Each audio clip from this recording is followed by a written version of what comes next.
Yo, what is up guys, we're about to a brand new video. So if you don't know who idubbbz is, you're probably like really young first of all. But back then you used to have these videos called Content Cops. And back then if you were on one of these videos, bro, your channel was gone. You could not recover from it. But yeah, have fun working at McDonald's. But in those videos, Ian was pretty edgy if I say so myself.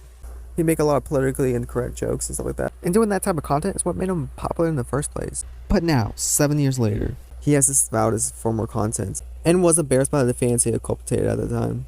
I did not like the interactions that I had with fans. There were quite a few human beings that I interacted with that just sucked because I attracted a lot of people who sucked. Some people were very much like antisocial, weird, basement dwellers. So if you're a fan of idubbbz and you were antisocial, you don't really like to be around people, and lived in your mom's basement, houses aren't that expensive right now, so you can just go out and get one. You absolutely suck, okay? That's just how it is. And obviously his former audience wasn't happy about this. It was like idubbbz just like switched up on them. And a lot of people start blaming his wife for the change. He's gone on podcasts and made videos on his own channel, kind of like gracing the subject, but he's never really fully talked about it until now. The video is titled I Miss the Old idubbbz, which I'm assuming is like a play on words, because a lot of his fans that watch this video say that. For a while I felt like if I changed my content over time that people would see that as a reflection of who I am and what I value, but I'm starting to realize that is a very weak and passive way to, run my channel and live my life. So I think it's, if I'm going to have the balls to go to Tana's fan meetup and say slurs at her and then make a video about how it's okay to say slurs, I think I should have the balls to make an apology video and take accountability for the mistakes I've made. So that's what this video is. I've realized that I need to be crystal clear about what I believe, so there's no room for ambiguity. I am responsible for creating a lot of hurtful and damaging content on this channel, and I've also created a culture of apathy and a lot of like cruelty as well. Like, some of the videos I've made have been very not edgy. I don't think they some of these videos were edgy. I think they were just outright cruel. So I don't want people to get it confused about where I stand. I have made some cruel, hurtful content, and I need to acknowledge that, and I'm really sorry that it's taken me this long to acknowledge it. Bro, Bro, it's not that deep, man. You made edgy content, that's it. You're acting like the content you made started like COVID-19 or something like that. And yeah, the jokes you made were kind of offensive, I guess you can say that. They were offensive. I think those jokes are okay as long as there's like a punchline behind it and it's actually funny. Like when you went up to Tana Mojo, or if you ever watched what's that one YouTuber, Salmonelia? He said it one time and it was hilarious. And it was funny because there was actually a punchline behind those jokes. And I'm not saying it's okay to casually say it or use it in an offensive way. No, that's not what I'm saying at all. As long as it's comedic, it's okay. Like, he wasn't pushing no agenda to be racist. He just said a couple edgy jokes. That was literally it. I don't know what's wrong with this generation nowadays, but I think people just need to grow up. It's like you can't say any jokes nowadays, or it's just offensive. Oh my god. There's literally people trying to cancel comedians for saying jokes. Like, that's their job. That's what they're supposed to do. I think people need to stop taking things so seriously, and it's okay to laugh at and make edgy jokes. The content I'm talking about specifically are content cop videos and videos where I was just generally criticizing people for very lackluster reasons, and obviously didn't have any accountability online whatsoever on my end. I was morally grandstanding and acting as if I am any better than any of these people that I was making content cop videos on, and I'm not.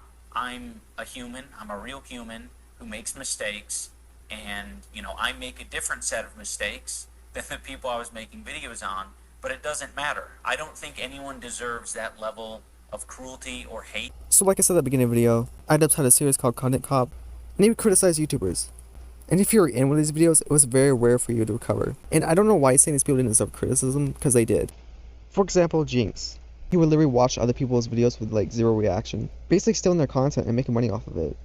And this was before YouTube had that crappy copyright system. So those creators of the videos he was reacting to couldn't copyright his videos. He would also criticize channels like Rice Gum, Tana Mojo, lackluster food review channels, and they all deserved it too.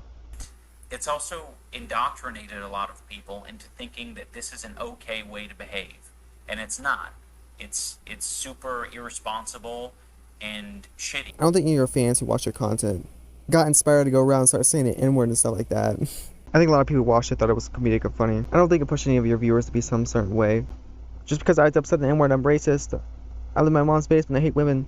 I'm not confident in my ability to entertain, and I think if I had to rely on my personality to entertain people, that I wouldn't have any amount of success, and that is really hard to come to terms with.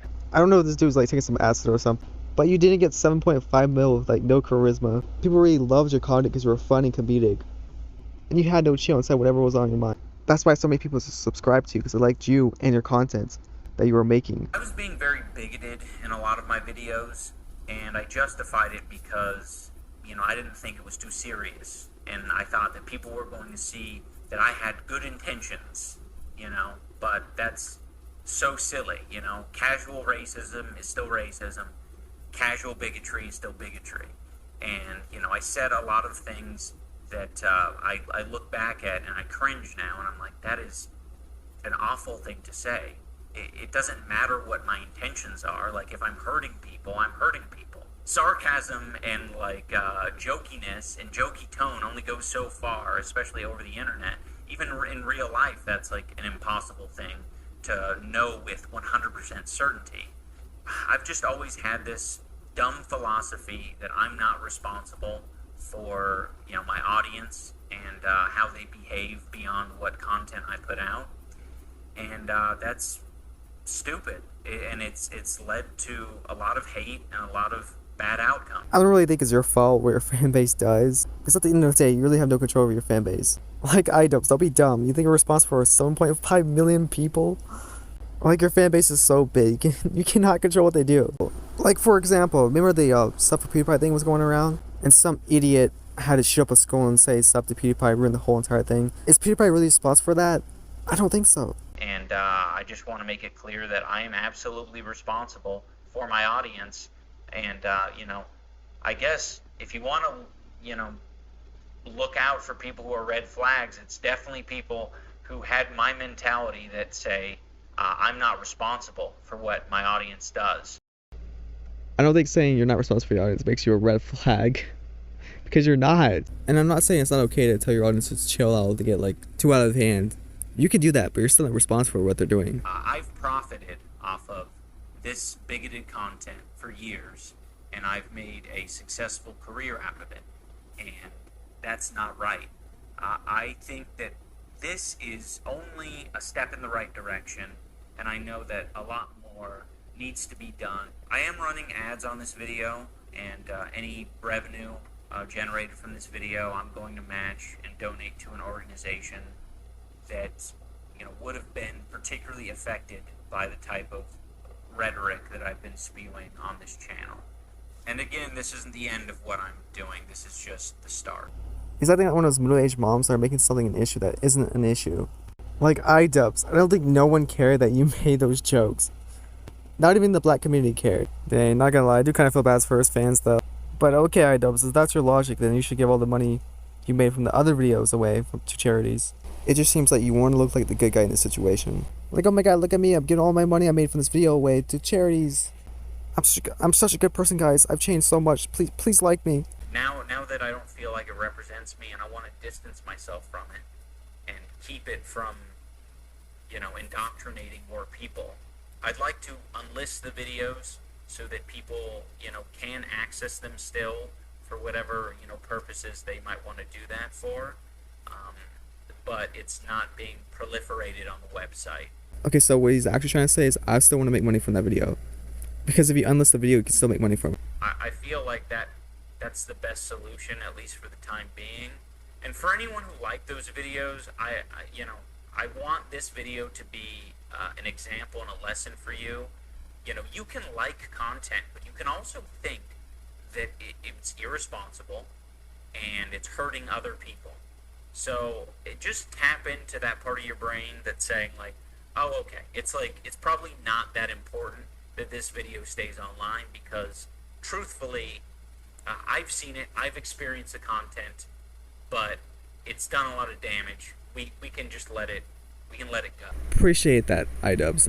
Because I'm a robot and I can't think for myself. But yeah, that's pretty much it for that video. The rest of it is just him whining like a little pussy. But yeah, if you're a fan of idubbbz in the past, he doesn't want you guys anymore. He wants his new fan base. The Twitter users. The worst fan base you can ever have.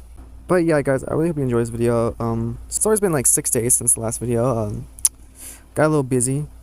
Had to go to school, hang out with my cousins, went to movie theaters with my girlfriend. So it's been a pretty stressful week. Oh yeah, I had to also make up seat time too. I literally had no opportunity to make videos, even though I've been dying to make a video about this controversy since it first came out. Who was banging something against the floor? And one more thing before I go, we're almost at 50 subscribers. I think I said in the last video, if I get to 50 subscribers, I'll jump off a building or something. I'm not really too sure what I said, I forgot. But anyways, guys, bye.